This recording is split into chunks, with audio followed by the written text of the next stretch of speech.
On tonight, tributes to DMX, a legendary artist who defined rap in the 2000s, but never forgot the New York community he came from. Good evening, I'm Dick Brennan. Maurice and Christine are off tonight. The 50-year-old suffered an attack last week, a heart attack, and died this morning at White Plains Hospital. That's where CBS 2's Corey James joins us live. Corey. And Dick, for hours, people have been coming out here. They've been laying flowers. They've been playing music. Some folks even driving by, also playing his music as well.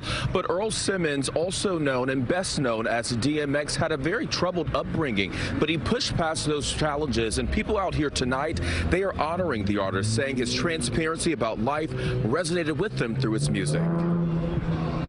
This is real big. This is real big. So big that Omari Brannigan drove from Queens to White Plains Friday night, joining this crowd of people flooding the streets outside the hospital where 50-year-old rapper DMX died. DMX, he represented hip-hop. Oh, he was like a superb artist. He was one of the best, without a question. There were similar tributes throughout the day. This one inside Macio's barbershop in New Rochelle.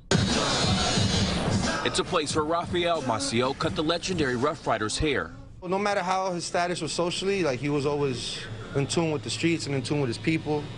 He was in here like he was in his house. Like, like I cut his hair all the time. Cell phone video capturing a glimpse of one of his visits, along with this video recorded by Jesse Sejas showing DMX pouring drinks for fans. We bought a Hennessy bottle for him. It's like I knew him for a long time because he wasn't like he's a genuine person. He was also a Grammy-nominated performer who grew to the top of the music charts in the late 90s and early 2000s, becoming the first and only rapper to have his 5 albums consecutively debut at #1 on Billboard.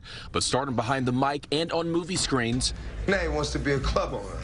Did not overshadow his roots. The Yonkers native often visited places like this community center in Yonkers to give back to families in need.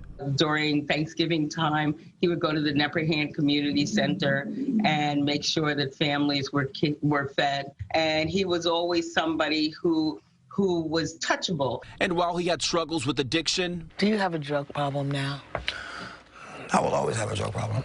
Londell McMillan, DMX's friend and former attorney, says the music legend fought to the very end. He was a warrior. He was a fighter. Many didn't even think he'd make it until 50.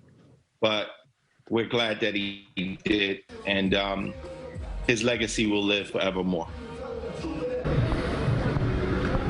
And Londell McMillan says faith in God were always important to DMX. Now, DMX's family released a statement calling him a warrior and saying they cherish the times they spent with him. Right now, plans for memorial service for DMX are still being made. For now, we're live here in White Plains. Corey James, CBS 2 News. All right, Corey, thanks very much. And there is more reaction tonight. Bronx native Swizz Beatz, who joined DMX as part of Rough Riders, posted on Instagram, "The Grand Champion." And musician Eve wrote, "I know that you are in a place of peace you deserve."